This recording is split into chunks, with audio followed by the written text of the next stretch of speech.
What up guys, G-Murph from Mission DJ here. Today I want to go over what I call the jump over method, which allows you to avoid any lull in energy for any track. So I'm going to go over it, make sure you watch the whole thing. This is just a preview video. Make sure you check out my YouTube page with the link in my bio. If you're on Instagram, and like, share, subscribe, do what you got to do to help me help you.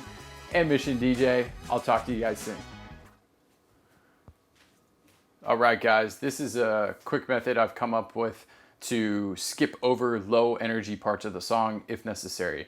Every song has a dip in energy or a few dips in energy just to create that tension so that the audience wants more and to kind of give you a break from the higher energy too. So once that higher energy comes in, say for example for a drop, people go nuts because that energy was taken away and they want it back. So it works really nice, generally speaking, in how songs are structured and how they play out. But sometimes you want to keep the energy really high and just skip over those dips in energy and come right back into the buildup. So that's what I'm going to show you how to do today. So I have a dubstep track or a bass music track, if you want to call it that. And it's a pretty cool track. There's a nice long buildup, and then there's a drop right here.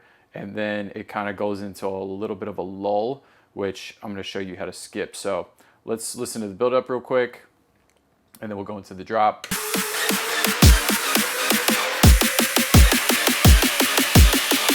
Got this one coming straight from out of the dancer.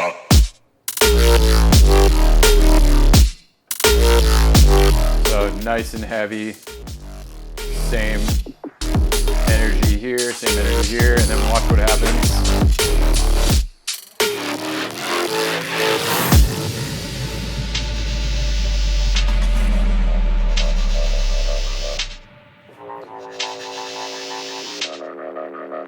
It drops off. So this is fine because it's going to go right back into the drop.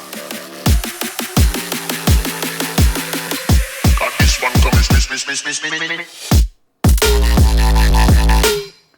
But in certain circumstances, if you have people jumping up and down, or you have performers in front of you that need to keep that high energy going, you might want to skip that little lull. Okay, so what I've done, and you can color code this however you want, is I've just created 2 cue points to let me know that this first green cue point here, right there, is when I want to jump to the next green cue point. So these cue points are connected in my mind, okay? So if I ever see 2 green back-to-back cue points, that to me, that's my system of letting me know that I'm going to use that first cue point as a marker to let me know to jump right to the next one, and I'll show you what that means. So you heard what that sounds like. It's a little bit of a lull.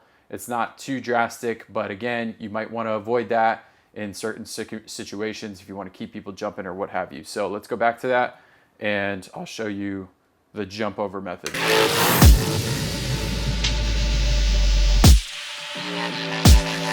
So it goes right back into that buildup. Just a little bit of a lull that time. So just to give you more perspective here, drop.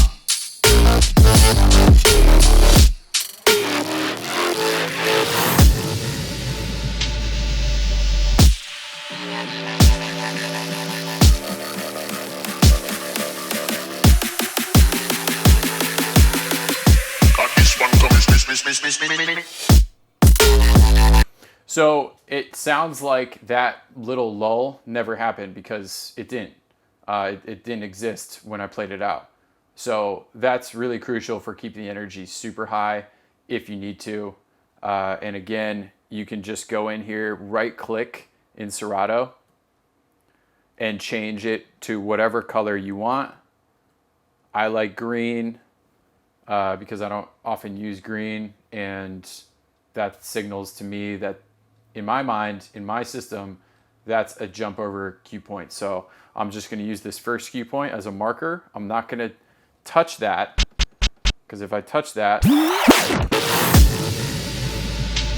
not going to do anything. It'll go back to it, but I don't want that. It just skips right back to it. So I use that just as a marker, and then I jump to the next one, and the energy continues. Cool. All right, guys, let me know if you have any questions. Happy spinning.